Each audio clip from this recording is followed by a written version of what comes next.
Assalamualaikum warahmatullahi wabarakatuh. Rasulullah tiba di Quba. Kaum muslimin di Yasrib sudah mendengar bahwa Rasulullah telah meninggalkan Mekah. Oleh sebab itu mereka sudah menanti-nanti dan berharap-harap kedatangan beliau. Bahkan beberapa dari mereka pergi ke Quba, suatu kampung yang letaknya beberapa mil dari Yasrib untuk menyambut Rasulullah. Setiap pagi mereka pergi bersama-sama ke tempat itu. Jika sampai siang Rasulullah belum datang, mereka pergi dan berteduh sebentar di tempat lain. Ketika petang tiba, dan Rasulullah belum juga tiba, mereka pulang ke Yasrib. Besoknya, mereka datang lagi ke Quba menunggu kedatangan Rasulullah untuk menyambutnya. Jika lewat siang yang terik tak juga datang, mereka pulang. Begitu terus mereka lakukan setiap hari. Saat itu, penduduk Quba juga sudah banyak yang memeluk Islam. Mereka pun tengah menanti-nanti kedatangan Rasulullah. Namun, tidak seorang pun di antara mereka yang sudah mengenal wajah Rasulullah dan Sayyidina Abu Bakar. Rasulullah dan rombongan memang masih agak jauh dari Yasrib.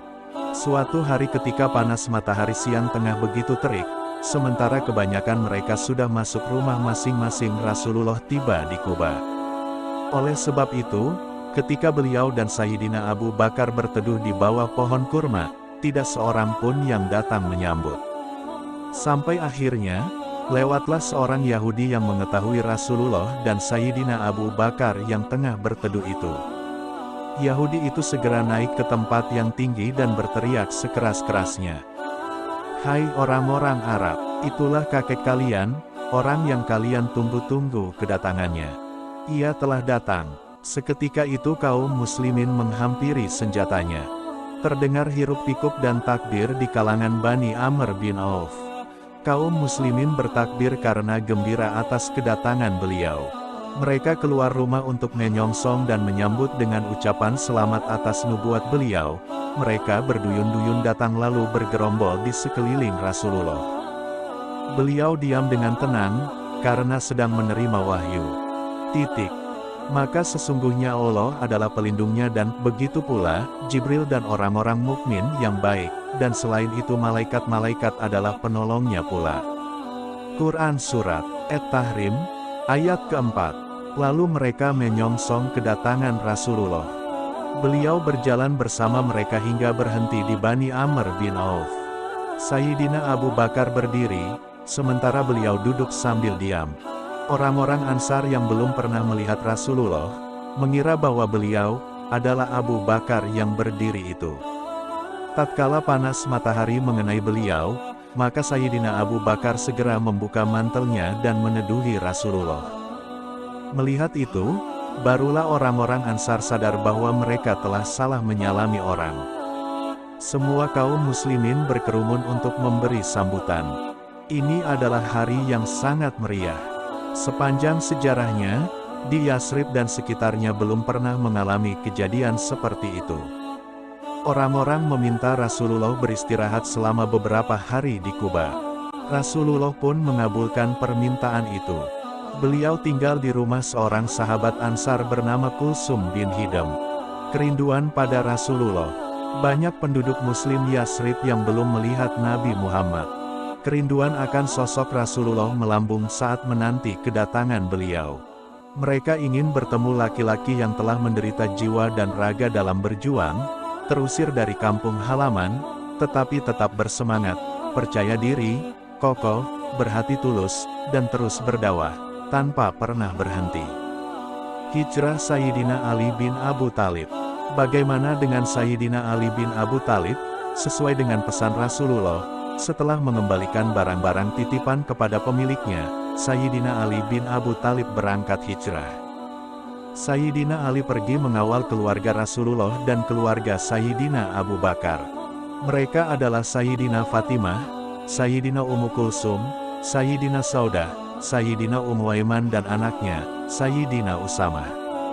Selain itu juga turut istri Sayyidina Abu Bakar, Sayyidina Ummu Ruman dan anak-anaknya, Sayyidina Aisyah, Sayyidina Asma, dan Sayyidina Abdullah. Juga ada orang-orang muslim lain yang lemah dan tidak berdaya. Terbayang dengan jelas betapa beratnya tugas Sayyidina Ali bin Abu Thalib saat berhijrah. Apalagi mereka semua kekurangan, sehingga Sayyidina Ali bin Abu Thalib harus berjalan kaki menempuh jarak lebih dari 400 km di tengah padang pasir itu. Selama perjalanan, mereka berhenti dan bersembunyi pada siang hari untuk menghindari kejaran pasukan Quraisy. Jika malam tiba, barulah mereka berangkat dan meneruskan perjalanan.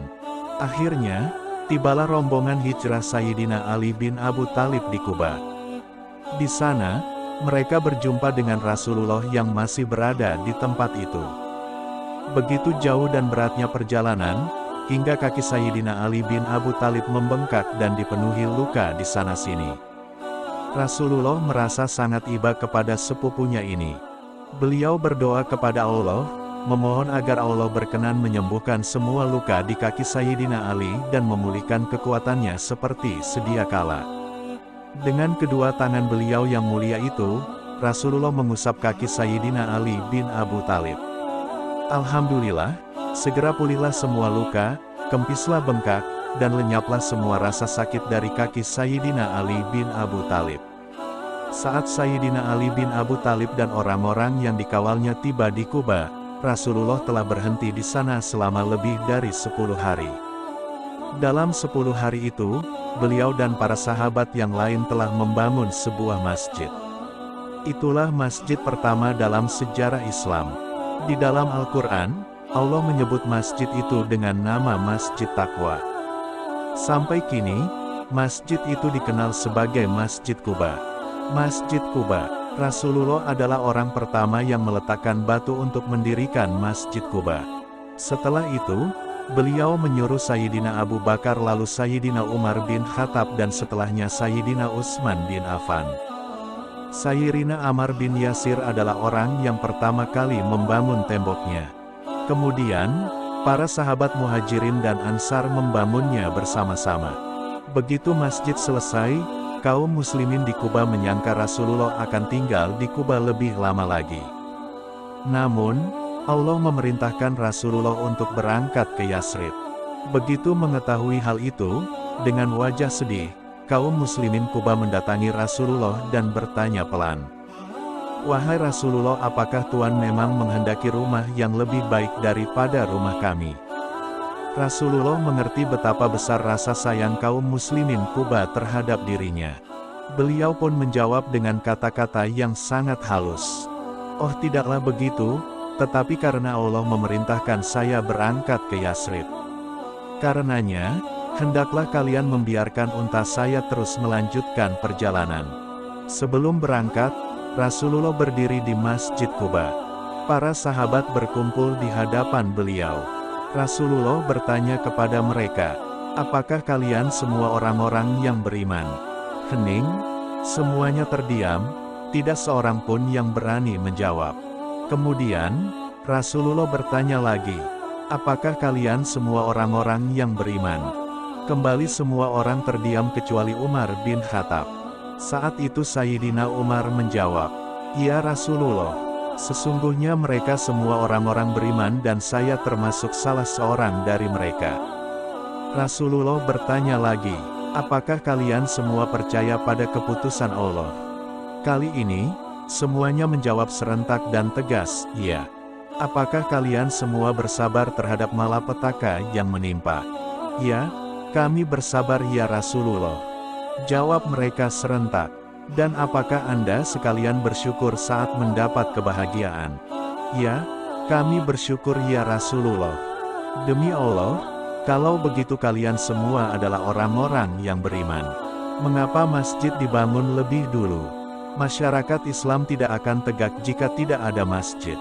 Oleh karena itu, perbedaan pangkat, kekayaan, kedudukan, dan lainnya akan terhapus jika umat Islam selalu bertemu setiap hari di masjid untuk menyembah Allah. Masjid juga merupakan tempat berkumpulnya kaum muslimin untuk mempelajari syariat Allah. Barakallahu fikum. Dari hamba Allah yang ingin belajar baik. Assalamualaikum warahmatullahi wabarakatuh.